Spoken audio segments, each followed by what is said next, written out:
Chapter 1, Introduction. Stepping into ancient Rome. Imagine opening your front door one morning and stepping not onto a modern suburban street, but into the bustling heart of ancient Rome nearly 2,000 years ago.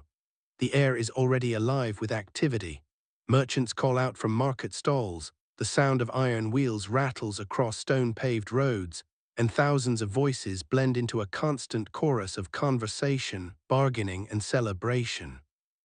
The smell of freshly baked bread mixes with smoke from charcoal fires, while fountains fed by remarkable aqueducts provide clean water to the city's residents. Everywhere you look, magnificent temples, towering public buildings, and marble statues remind you that you are standing at the center of one of the greatest empires in human history. Ancient Rome was far more than a city. At its height, it was the capital of an empire stretching from the misty hills of Britain to the deserts of North Africa and from the Atlantic Ocean to the Middle East. More than 60 million people lived under Roman rule, speaking different languages, practicing different religions, and following different traditions. Yet throughout this vast territory, Roman law, engineering, military strength, and culture united millions of lives. For many people today, ancient Rome is remembered for its emperors, gladiators, and famous battles. We picture soldiers marching in perfect formation, enormous arenas packed with cheering crowds, and colossal monuments like the Colosseum dominating the skyline. While these spectacular events certainly formed part of Roman history, they represented only a small fraction of everyday life. The vast majority of Romans were not emperors or generals. They were ordinary people trying to earn a living, raise children, buy food, maintain friendships, and survive in a busy and often unpredictable world. This book explores what life was truly like for those ordinary Romans.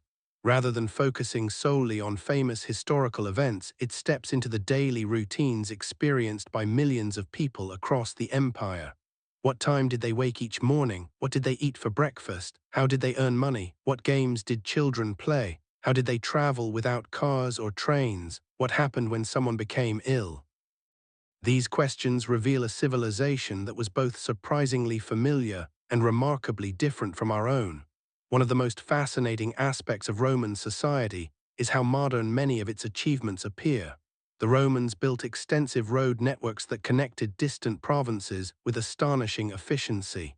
They engineered aqueducts capable of transporting fresh water over dozens of kilometers using only carefully calculated gradients. Public baths served as places to wash, exercise, socialize, and even conduct business. Apartment buildings housed thousands of urban residents, while markets offered goods imported from across Europe, Africa, and Asia. In many respects, Rome possessed features that resemble those of modern cities, yet daily life was also shaped by realities that would seem harsh to modern readers. There was no electricity, no refrigeration, no antibiotics, and no modern sanitation in many neighborhoods. Disease spread easily, fires regularly devastated crowded districts, and life expectancy was much shorter than it is today. Social status determined almost every opportunity available to an individual. Wealthy senators lived in luxurious villas decorated with mosaics and marble, while poor laborers squeezed entire families into cramped apartment rooms with little comfort or privacy. Slavery formed a fundamental part of Roman society, and millions of enslaved people carried out work that allowed the empire to function. Throughout this journey, we will compare Roman life with the modern world. Although separated by 2 millennia, many human experiences remain remarkably similar. Parents worried about providing for their children. Young people dreamed of successful careers. Workers complained about long hours and demanding employers. Friends gathered for meals, attended sporting events, and sought entertainment after a long day's work. People celebrated holidays, argued about politics, followed sporting heroes, and searched for ways to improve their lives. These shared experiences remind us that history is ultimately the story of ordinary people. At the same time, countless differences highlight how dramatically civilization has changed. A trip across the empire that required weeks on horseback can now be completed by aeroplane in a matter of hours. Information that once traveled only as fast as a messenger could ride now reaches billions of people instantly through the internet. Medical procedures unimaginable to Roman physicians save millions of lives each year. Yet many innovations we often consider modern, including concrete construction, apartment living, central markets, public infrastructure, organized postal systems, and extensive road networks, owe much to Roman ingenuity. As we progress through each chapter, we will follow the rhythm of an ordinary Roman day. We will wake before sunrise, prepare simple breakfast, accompany craftsmen and merchants to work, visit crowded markets, relax in the public baths, cheer at thrilling sporting contests, enjoy family dinners, and finally return home as darkness falls over the eternal city. Along the way, we will meet citizens, soldiers, merchants, slaves, children, wealthy aristocrats, and emperors, each offering a unique perspective on life within one of history's greatest civilizations.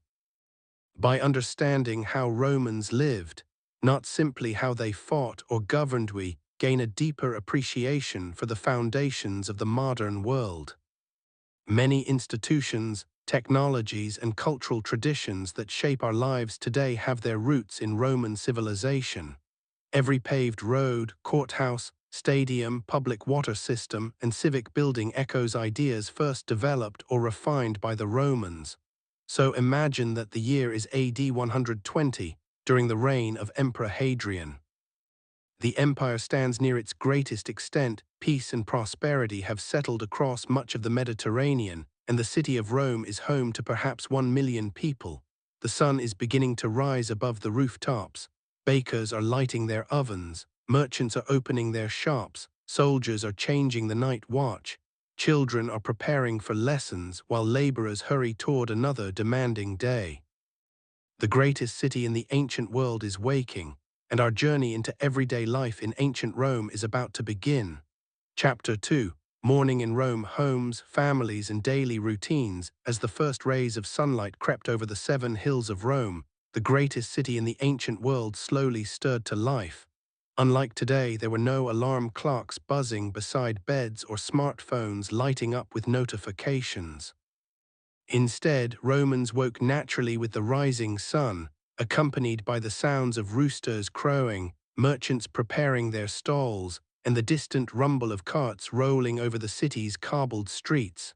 For most people, daylight determined the rhythm of life.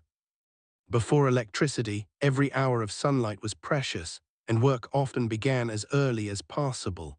Although every Roman experienced the same sunrise, the way they began their day depended greatly on their wealth, occupation, and social status.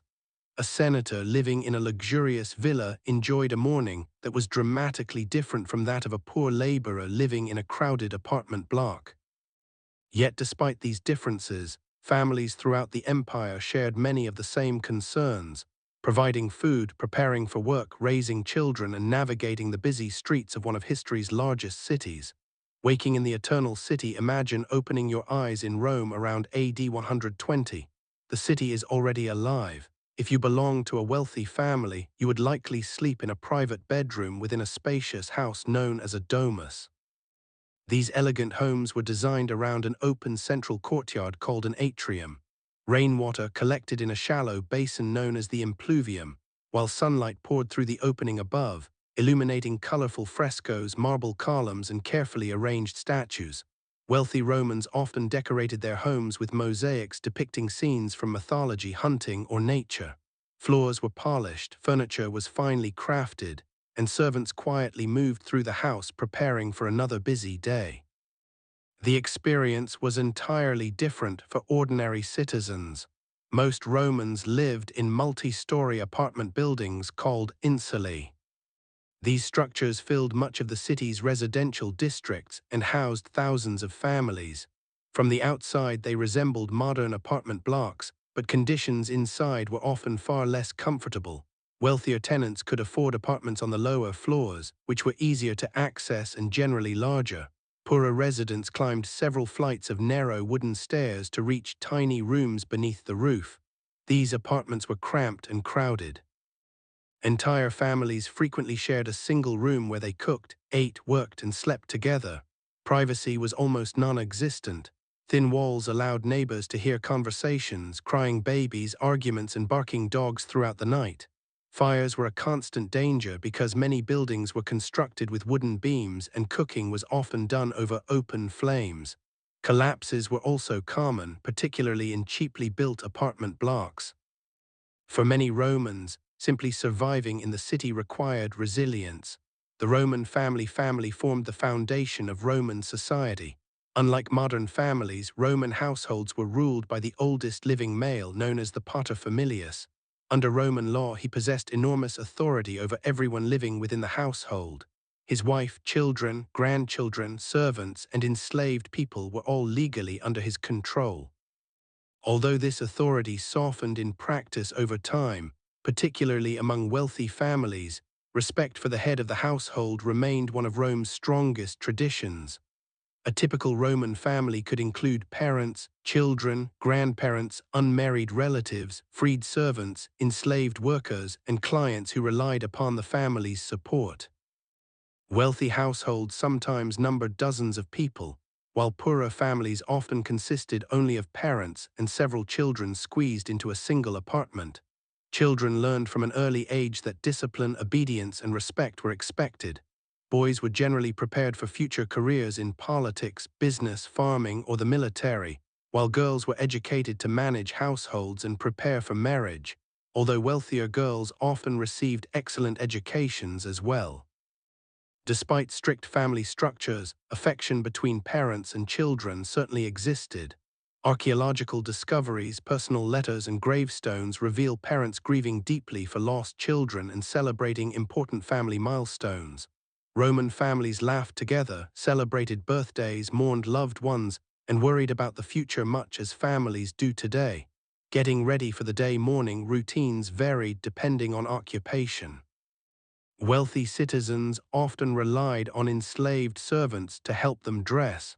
Roman clothing was carefully chosen according to social status. Citizens wore tunics, while important men sometimes draped themselves in the famous toga, a large woolen garment requiring considerable skill to arrange properly. Although the toga symbolized Roman citizenship, it was heavy, expensive, and impractical for physical work. Most ordinary Romans instead wore simple woolen tunics tied with belts. Women usually wore long garments called stolas, often layered with shawls known as pallas when outdoors. Wealthier women spent considerable time arranging elaborate hairstyles, sometimes decorated with jewelry, ribbons, or hairpins made from bone, ivory, or precious metals. Cosmetics were also popular among upper-class women, including powders, perfumes, and eye makeup. Poor laborers had much simpler mornings. They dressed quickly in practical clothing, gathered their tools, and headed into the streets before sunrise. Every hour spent traveling was an hour not earning money. A simple Roman breakfast was usually the smallest meal of the day. Known as intaculum, breakfast often consisted of bread dipped in wine, cheese, olives, fruit, or leftover food from the previous evening. Wealthier families enjoyed eggs, honey, fresh fruit, nuts, and occasionally smoked fish. Unlike modern breakfasts featuring cereals, coffee, or toast, Roman meals reflected local agriculture and seasonal produce. Bread remained the foundation of almost every diet. Public bakeries operated throughout the city, producing thousands of loaves every morning. The smell of fresh bread drifting through Roman streets would have been one of the city's most familiar scents. Children often ate quickly before leaving for school while adults prepared for work. Since refrigeration did not exist, food had to be purchased frequently, making daily visits to markets an ordinary part of life. Leaving home once breakfast ended, Rome truly came alive. The streets rapidly filled with every imaginable type of person. Merchants pushed carts loaded with vegetables, pottery, and imported goods. Farmers arriving from the countryside guided donkeys carrying baskets of produce. Craftsmen opened workshops where they forged metal, carved wood, shaped glass, and produced leather goods. Government officials walked toward the Forum, the political heart of the empire. Lawyers prepared legal arguments, teachers welcomed students, and priests traveled to temples to perform religious ceremonies. Soldiers patrolled busy districts while slaves hurried through the streets carrying messages, packages, or expensive purchases for their masters.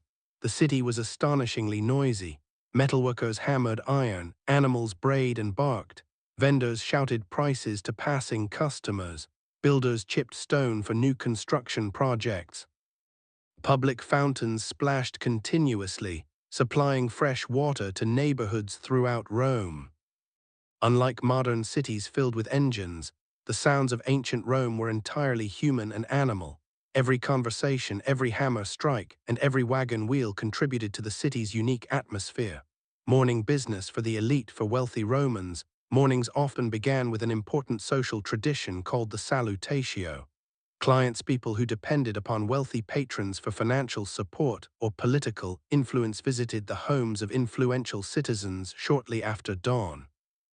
They greeted their patron respectfully, discussed business, requested assistance, and demonstrated loyalty. This relationship benefited both sides. Patrons gained prestige by attracting many clients, while clients received protection, employment opportunities, legal assistance, or occasional gifts of food and money. Following these meetings, senators and magistrates traveled to the forum to conduct government business, hear legal cases, or participate in political discussions. Children begin their education. Meanwhile, Roman children made their way to school. Education was not provided by the government. Instead, families who could afford it hired private tutors or paid schoolmasters. Lessons usually began early in the morning and focused on reading, writing, mathematics, and memorization. Older students studied literature, philosophy, public speaking, and rhetoric, skills considered essential for careers in politics. Students wrote on wax tablets using metal styluses, allowing mistakes to be smoothed away and reused. Discipline could be strict, and teachers were known to use canes or rods to punish inattentive pupils. Poorer children often received little formal education, instead learning trades directly from parents through observation and practical experience. A city awake by mid-morning, Rome had fully awakened. Markets bustled with shoppers bargaining over prices. Construction crews expanded temples and public buildings. Aqueducts delivered fresh water to fountains and baths. Ships unloaded grain, olive oil, wine, and luxury goods at nearby ports before supplies entered the city. Everywhere, people worked together, citizens, foreigners, merchants, craftsmen, soldiers, slaves, and officials, to keep one of history's largest cities functioning. Although separated from us by nearly 2,000 years, the Roman morning feels surprisingly familiar. Families rushed to begin the day. Children prepared for school. Workers hurried to their jobs. Streets became crowded with commuters. Shops opened their doors, bread baked in neighborhood ovens. The technology has changed dramatically, but the rhythm of waking, preparing, and stepping into a busy city remains one of humanity's oldest shared experiences. As the sun climbed higher over Rome, the workday was only just beginning. In the next chapter, we will explore the food that fueled this vast empire, from humble peasant meals to the extravagant banquets of the wealthy, discovering how Romans grew, prepared, and enjoyed the cuisine that sustained one of history's greatest civilizations. Chapter 3: Food and Drink. From breakfast to banquets, every civilization is shaped by the food its people eat, and nowhere was this more evident than in ancient Rome. From the simple breakfast of a laborer to the extravagant evening banquet of a wealthy senator, food reflected social class, geography, occupation, and even political power. For the Romans, eating was far more than satisfying hunger. Meals strengthened family bonds, demonstrated wealth, celebrated religious festivals, and connected people to the vast trade networks that stretched across 3 continents. To understand daily life in ancient Rome, we must step into its kitchens, bakeries, vineyards, markets, and dining rooms. There we discover a cuisine that was both surprisingly familiar and remarkably different from our own. Breakfast, a modest beginning for most Romans, the day began with a light meal known as intaculum. Unlike many modern breakfasts filled with cereal, eggs, coffee, or bacon, the Roman morning meal was usually quick and simple. Since most people began work shortly after sunrise, there was little time for elaborate cooking. The most common breakfast food was bread. Fresh loaves purchased from neighborhood bakeries were often dipped in watered wine or olive oil to soften them. Others spread honey across the bread for sweetness, or accompanied it with cheese, olives, figs, dates, or seasonal fruit. Children frequently ate alongside their parents before leaving for school, while laborers consumed their breakfast standing or walking to work. Wealthier households enjoyed more variety. Their tables might include boiled eggs, nuts, fresh fruit, smoked fish, pastries sweetened with honey, and occasionally leftovers from the previous evening's dinner. Coffee, tea, chocolate, and sugar roll staples in many modern breakfasts were unknown to the Romans. Instead, water remained the most common drink, while adults often consumed diluted wine. Drinking undiluted wine was generally considered uncivilized, so it was almost always mixed with water. Although breakfast was small, it provided enough energy to begin the day's work. Bread, the foundation of Roman life. If there was one food that united nearly every Roman, regardless of wealth, it was bread. Bread formed the cornerstone of the Roman diet. Wheat was considered the finest grain, though barley and other cereals were also widely used, particularly among poorer families and soldiers. Grain shipments arriving from provinces such as Egypt and North Africa were so essential that the stability of the empire depended upon them. Any disruption to the grain supply could threaten the city with famine. Across Rome, public bakeries worked through the night. Massive stone mills powered by donkeys or enslaved workers ground wheat into flour before skilled bakers shaped hundreds of loaves each morning. Archaeological excavations at Pompeii have uncovered bakeries complete with ovens, millstones, and even loaves preserved by volcanic ash, providing remarkable insight into Roman food production. Bread came in many forms. Wealthy households preferred finely sifted white bread, while poorer citizens often ate darker loaves containing coarser flour. Flatbreads, rolls, and round loaves marked with sections for easy breaking were common throughout the empire. The importance of bread was so great that Roman politicians sometimes distributed free grain to citizens in order to maintain public support. Feeding the population became both an economic necessity and a political strategy. Markets filled with fresh produce, unlike modern supermarkets stocked with imported goods throughout the year. Roman markets changed with the seasons. Every morning, merchants filled public marketplaces with colorful displays of vegetables, herbs, fruit, and freshly caught fish. Farmers traveled from nearby countryside bringing baskets of onions, garlic, cabbages, beans, peas, lettuce, cucumbers, carrots, and turnips. Fruit played an important role in Roman diets. Apples, pears, grapes, figs, pomegranates, cherries, peaches, and plums appeared depending on the season. Nuts such as walnuts, almonds, and hazelnuts were popular snacks, while dried fruits could be stored for months. Olives were another essential crop. They were eaten whole, pressed into oil, or preserved in brine. Olive oil became one of Rome's most valuable commodities, used not only in cooking but also for lighting lamps, making cosmetics, treating skin, and even cleaning the body after exercise. The market itself was a lively social gathering. Vendors shouted prices, customers bargained enthusiastically, children ran between stalls, and travelers introduced unfamiliar products from distant provinces. It was one of the busiest places in any Roman town. The Roman kitchen, most Roman cooking relied upon simple equipment. Meals were prepared over charcoal braziers or open fires rather than modern stoves. Pots made from bronze or clay simmered soups and stews while bread baked in communal ovens.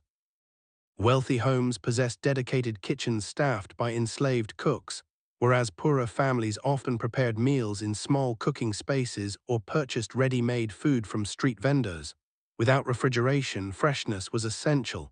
Meat spoiled quickly in the Mediterranean climate, encouraging frequent shopping and the widespread use of preservation methods such as salting, smoking, drying, and pickling.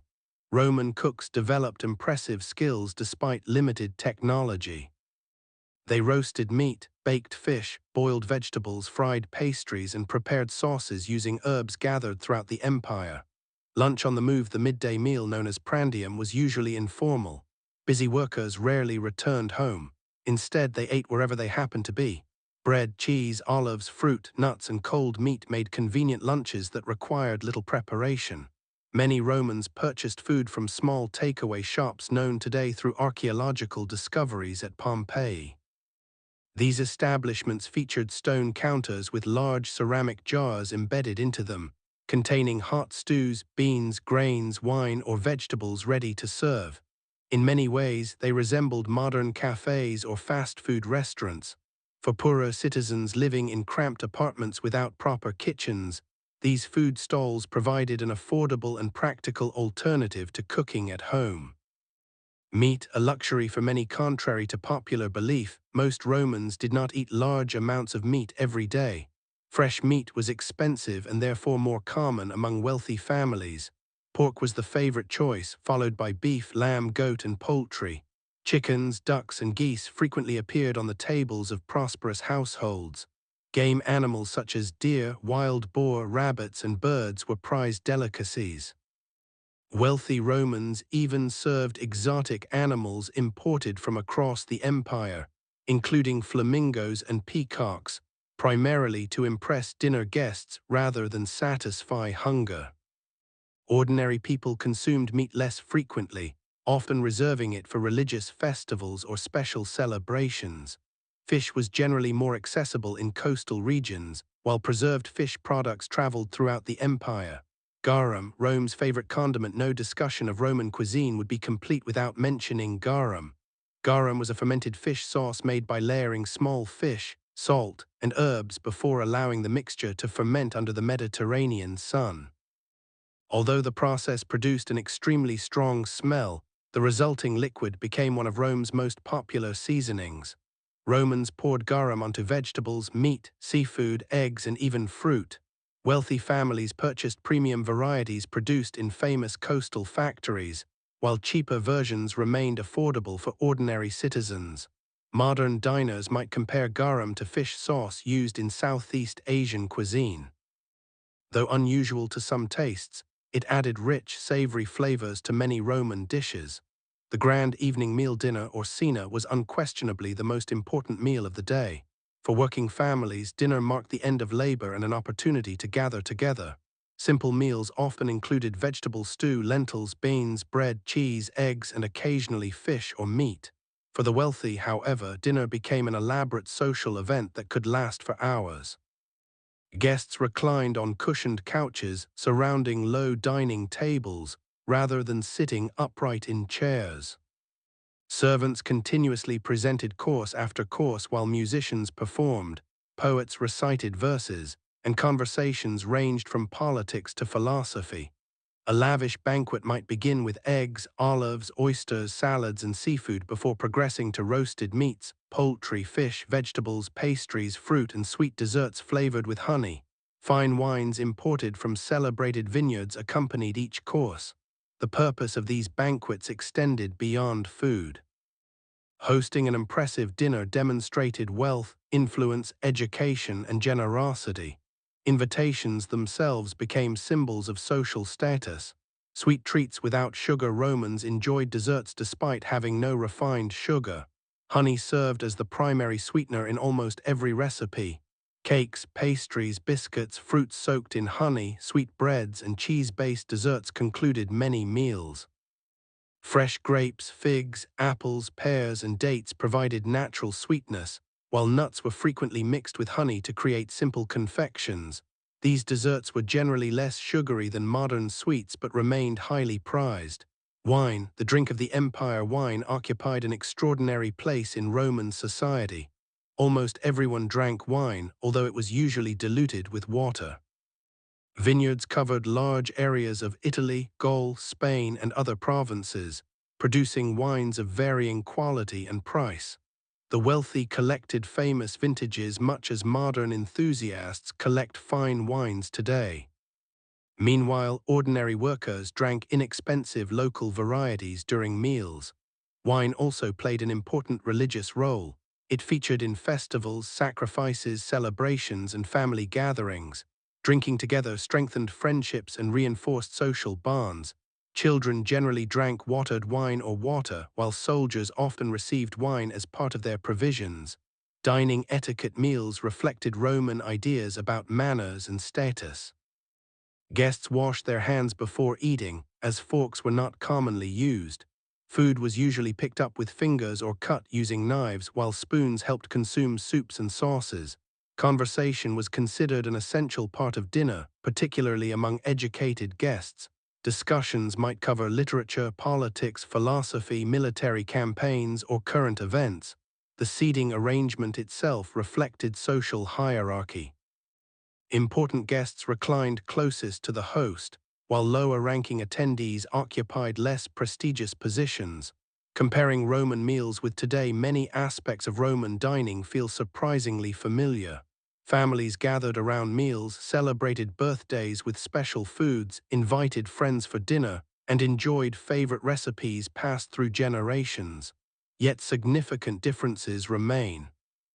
Refrigeration, supermarkets, global imports, modern cooking appliances, and processed foods have transformed how we eat. Today, fresh fruit from another continent may arrive within days, while Romans relied heavily on seasonal harvests and local production. Modern restaurants offer countless cuisines from around the world, but Roman dining was already remarkably international by ancient standards.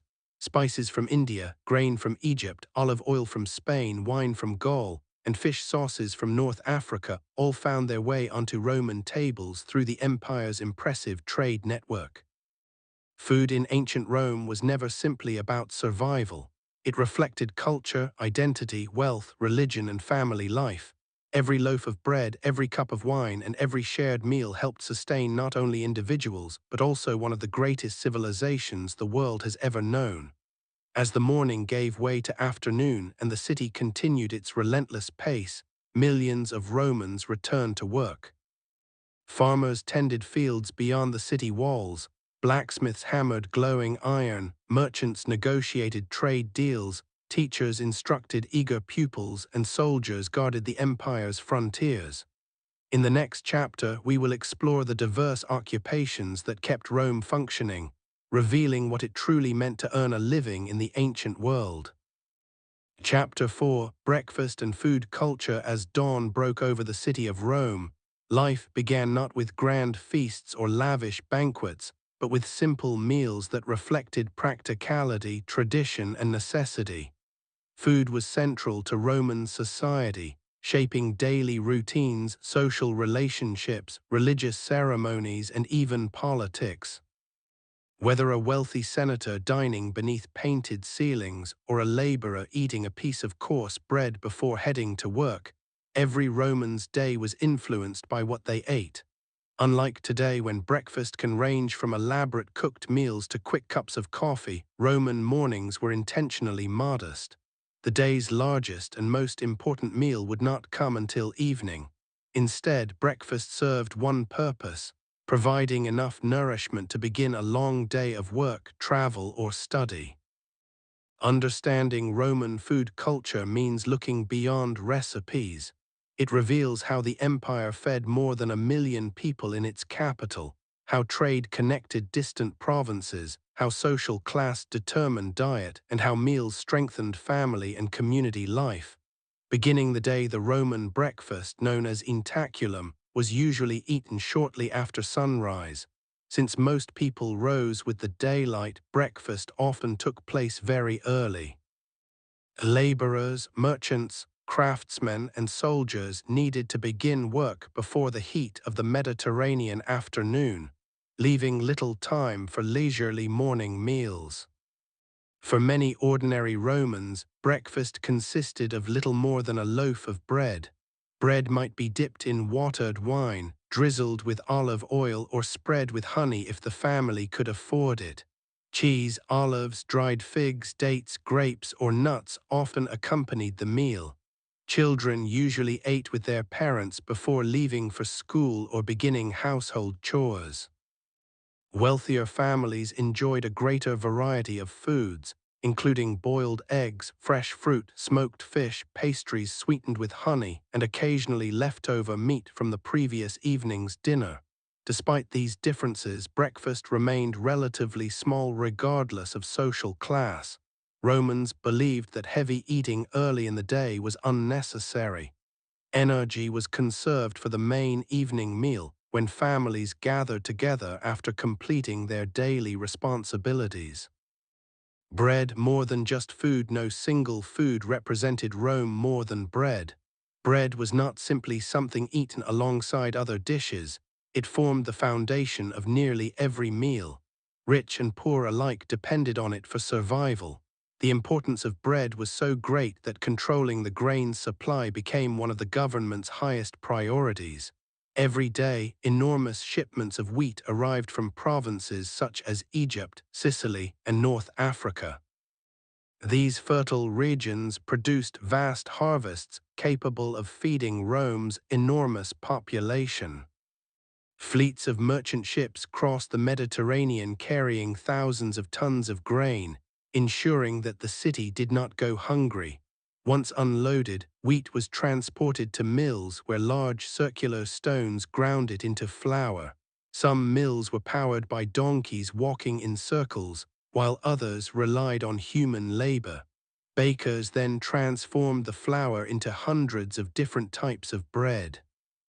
Wealthy Romans preferred finely milled white bread with a soft texture, while poorer citizens often ate darker loaves made from coarser flour.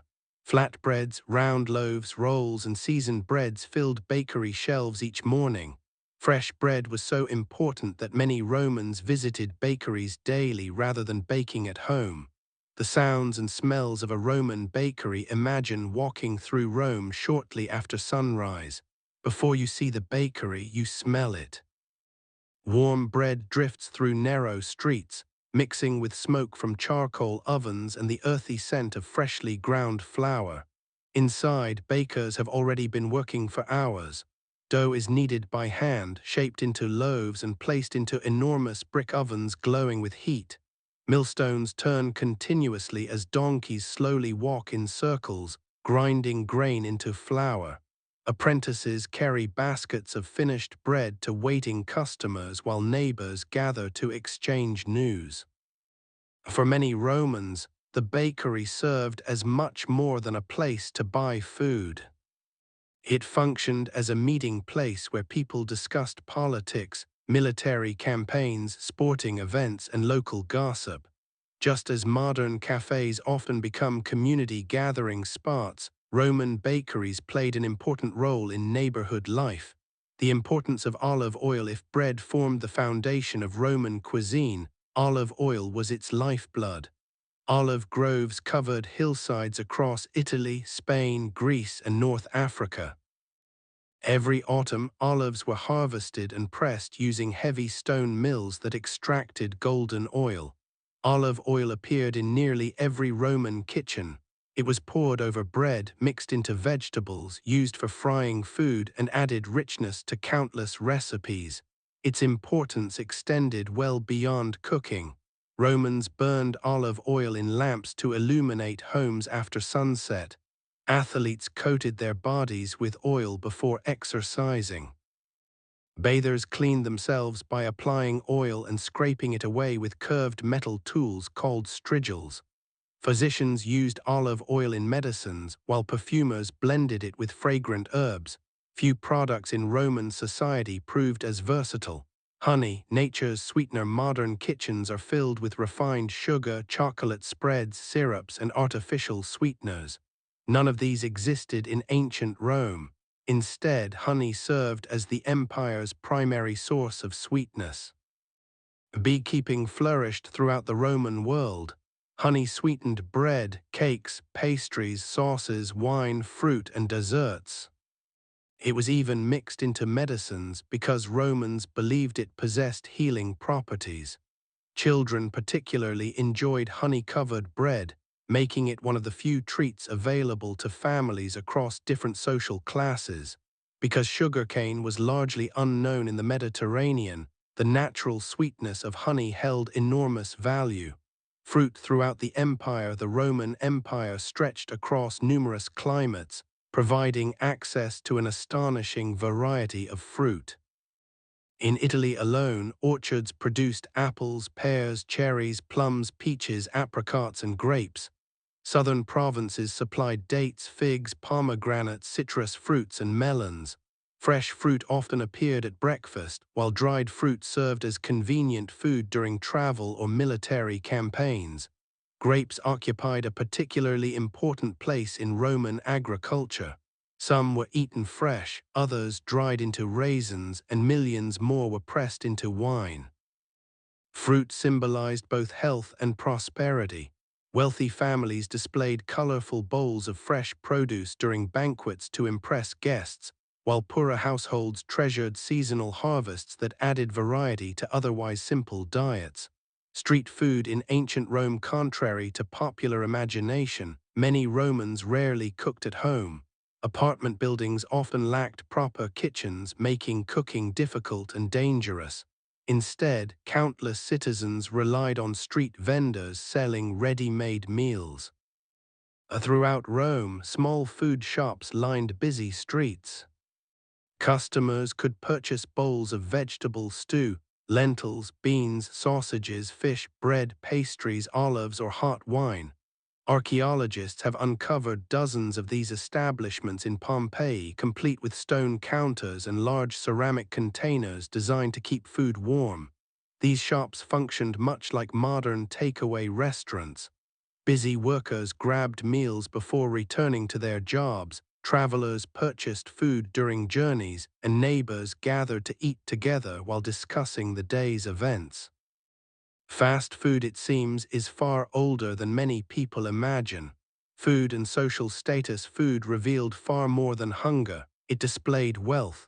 The richest Romans imported spices from India, pepper from Southeast Asia, wine from Gaul, oysters from Britain, olive oil from Spain, and exotic delicacies from across the Mediterranean. Lavish banquets featured dozens of courses served by enslaved attendants using silver plates and decorated drinking cups. Rare ingredients demonstrated not only wealth but also access to the empire's vast trade network. Meanwhile, poorer families relied upon vegetables, grains, beans, lentils, bread, and occasional cheese. Meat appeared only occasionally on many tables, usually during religious festivals or special celebrations. Although everyone ate, what they ate clearly reflected their place within Roman society. Religious traditions and food religion influenced nearly every Roman meal.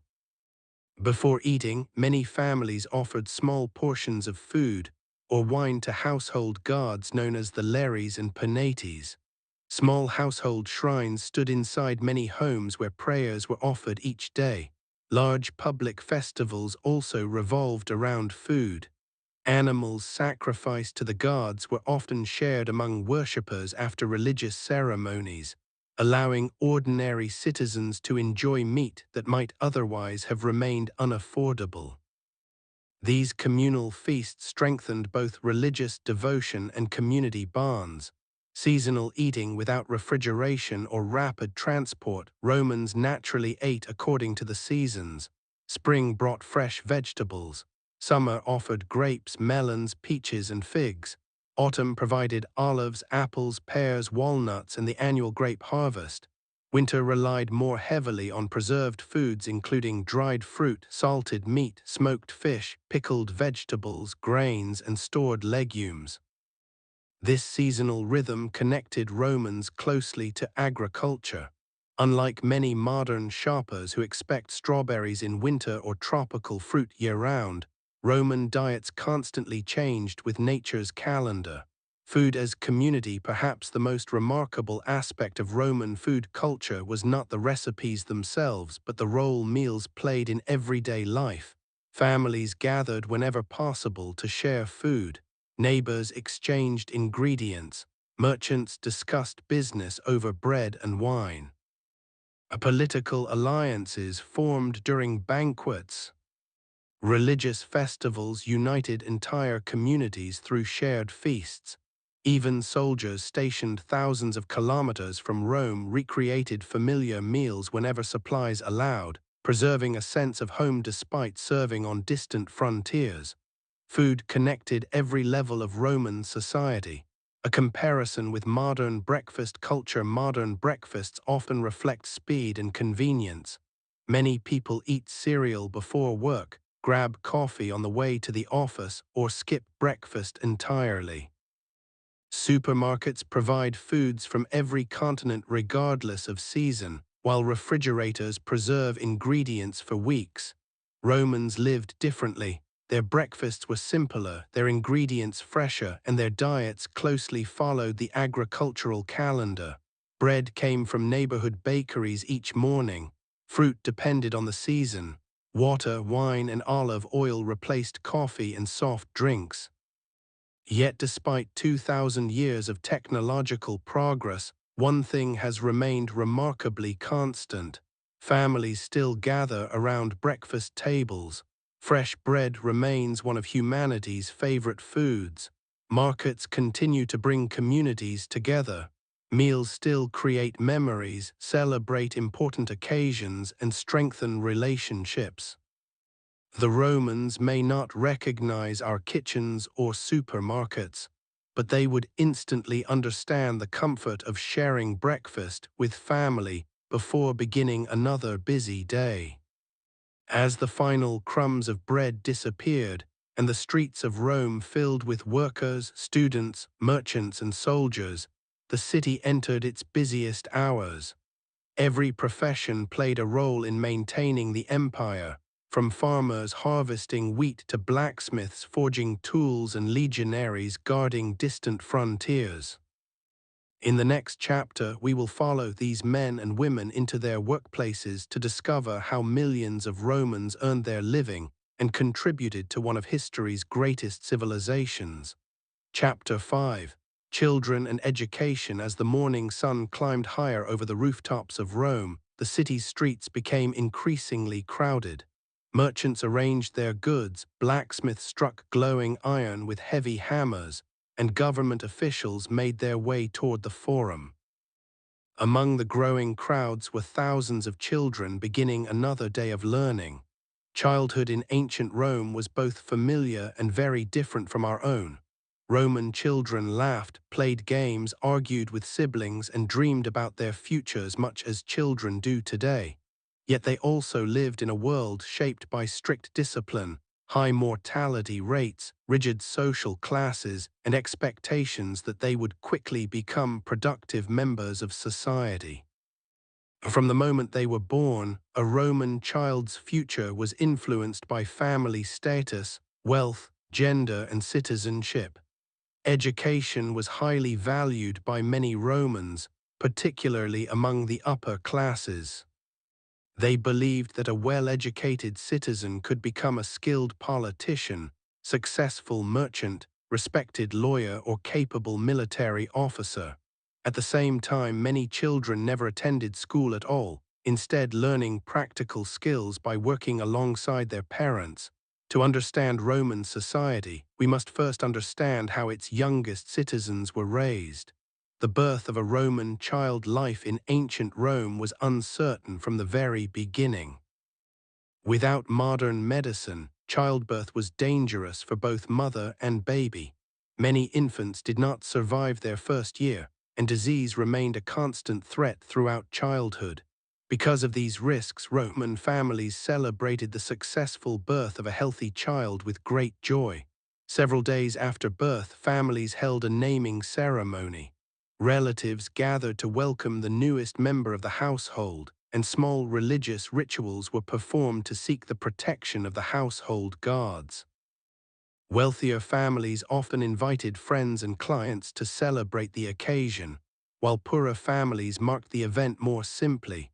Children also received protective amulets. Boys commonly wore a small locket called a bulla around their necks until reaching adulthood. Parents believed these charms helped protect children from evil spirits and misfortune. Although Roman society could appear harsh, archaeological discoveries and surviving letters revealed genuine affection between parents and their children. Gravestones frequently express deep love and sorrow for children who died young, reminding us that Roman families experienced the same joys and heartbreaks that families experience today. Family life and early learning. Long before attending school, children learned within the home. Parents served as a child's first teachers. Mothers often taught young children basic manners, religious traditions, household customs, and simple reading if they themselves were educated. Fathers instructed sons about responsibility, discipline, and the values expected of Roman citizens. Grandparents, older siblings, and even trusted servants contributed to a child's upbringing. Wealthy families frequently employed educated Greek slaves as tutors, believing that knowledge of Greek language and philosophy represented an important part of a complete education. Roman children were expected to show respect toward elders at all times. Obedience, honesty, courage, self-control, and loyalty to family formed the foundation of their upbringing.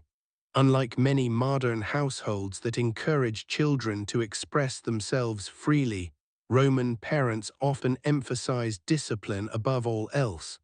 Children learned that their actions reflected not only upon themselves, but upon the honor of their entire family. A father's authority, the Roman family was governed by the paterfamilias, the senior male who possessed legal authority over everyone within the household. His responsibilities included managing property, arranging marriages, overseeing finances, and making important family decisions. Although later Roman society softened some of these powers, respect for the father's authority remained central to Roman culture.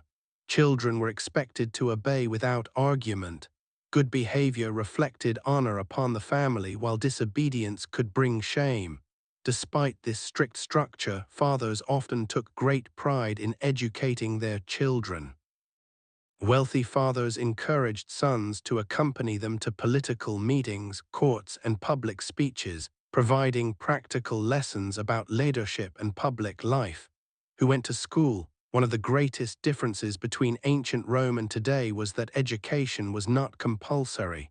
There were no government-funded schools available to everyone.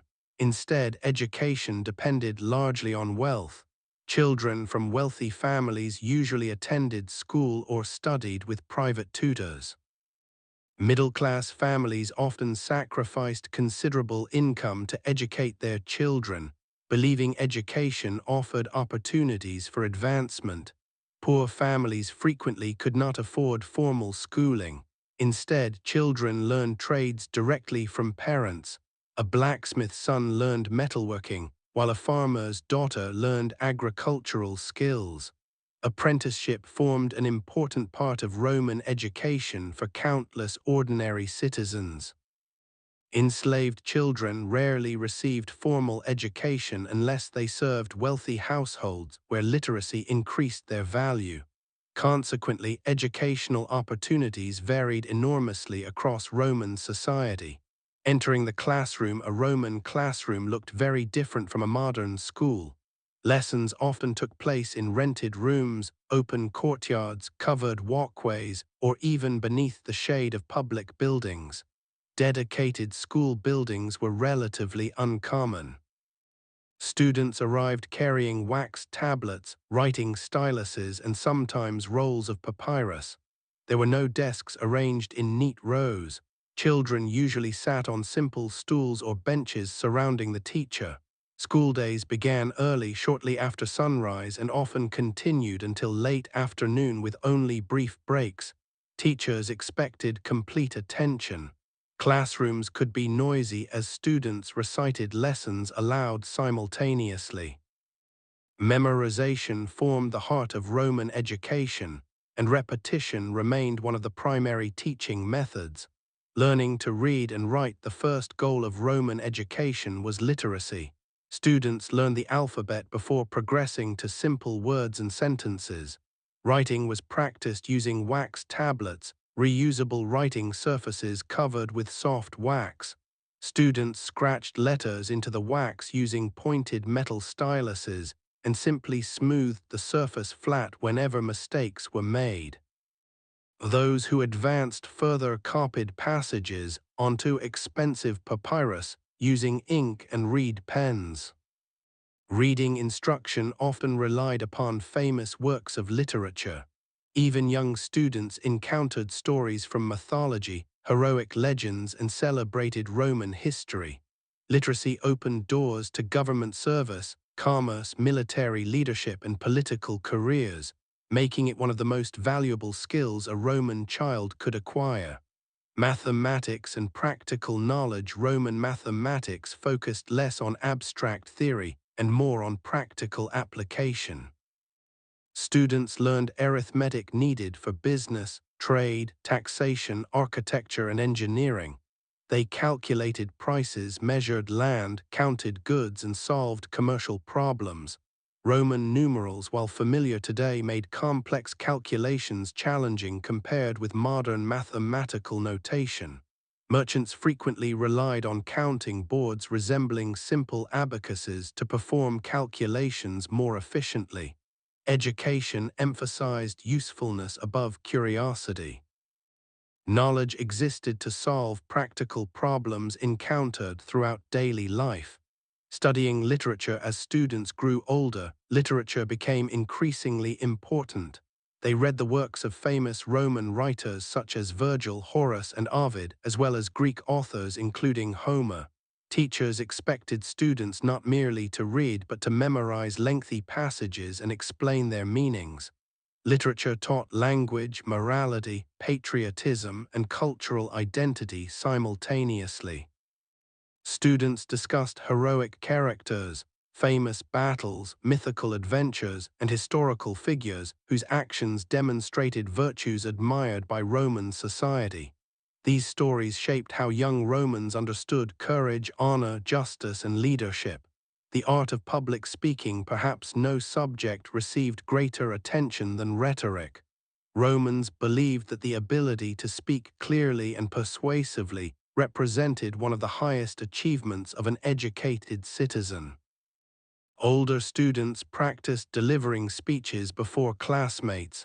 They debated imaginary legal cases, defended fictional clients, argued political questions, and learned techniques for persuading audiences. For ambitious young men hoping to enter politics, rhetoric proved indispensable. The Roman Senate echoed with speeches crafted using techniques first practiced in schoolrooms. Many of history's greatest Roman statesmen, including Cicero, built their reputations upon extraordinary speaking ability. Discipline in Roman schools. Roman schools maintained strict discipline. Teachers believed mistakes should be corrected immediately and firmly. Students who failed to memorize lessons, disrupted classes, or neglected homework often received physical punishment. Canes, rods, and straps were commonly used. While such punishments seem severe by modern standards, most Romans viewed them as necessary for developing self-control and responsibility. Success required persistence. Children spent countless hours copying texts, memorizing speeches, and repeating lessons until they achieved mastery. Games and childhood fun. Despite strict expectations, Roman children still found plenty of time to play. Archaeologists have discovered dolls, toy animals, miniature carts, wooden swords, spinning tops, marbles, hoops, bowls, and board games throughout the empire. Children played hide-and-seek, tag, and games involving throwing balls against walls. Boys often practiced military games using wooden weapons, pretending to become famous legionaries. Girls played with beautifully crafted dolls featuring movable limbs and elaborate clothing. These discoveries remind us that Roman childhood included imagination, laughter, and friendship, alongside education and responsibility. Becoming an adult Roman childhood ended much earlier than it does today. Boys from wealthy families officially entered adulthood during ceremonies in their mid to late teenage years. They removed the protective bulla worn since childhood and exchanged their simple toga for the white toga of Roman citizenship. This ceremony marked the beginning of adult responsibilities. Young men could now pursue careers, serve in the military, participate in politics, or manage property. Girls typically married much younger than boys, sometimes during their mid-teens. Marriage signified adulthood and introduced entirely new responsibilities within their husband's household. Modern society generally extends education well into early adulthood, but Roman society expected young people to contribute economically much sooner. Comparing Roman education with today, many aspects of Roman education still feel familiar. Students attended classes, completed homework, memorized information, read great literature, studied mathematics, and prepared for future careers. Teachers encouraged discipline, perseverance, and respect. Parents hoped education would improve their children's opportunities. Yet enormous differences remain. Modern education is available to nearly everyone regardless of wealth, while Roman schooling often depended upon family income. Today's classrooms use books, computers, laboratories, and digital technology unimaginable to Roman teachers. Physical punishment has largely disappeared from schools, and subjects such as science, technology, and modern languages have transformed the curriculum. Perhaps the greatest difference lies in purpose. Roman education aimed primarily to create disciplined citizens capable of serving family and state. Modern education seeks not only practical knowledge, but also creativity, independent thinking, scientific understanding, and personal development. Even so, one truth connects students across 2,000 years of history. Every Roman child who nervously recited a lesson before classmates, struggled to master difficult writing, or dreamed about their future shared hopes remarkably similar to those of students today. As lessons concluded and children returned home, another group of Romans continued their daily labor across farms, workshops, markets, and military camps. Their work sustained the empire, produced its wealth, and powered one of history's greatest civilizations. In the next chapter, we will step into these workplaces to discover how Romans earned a living through farming, craftsmanship, commerce, military service, and countless other occupations that kept the empire running.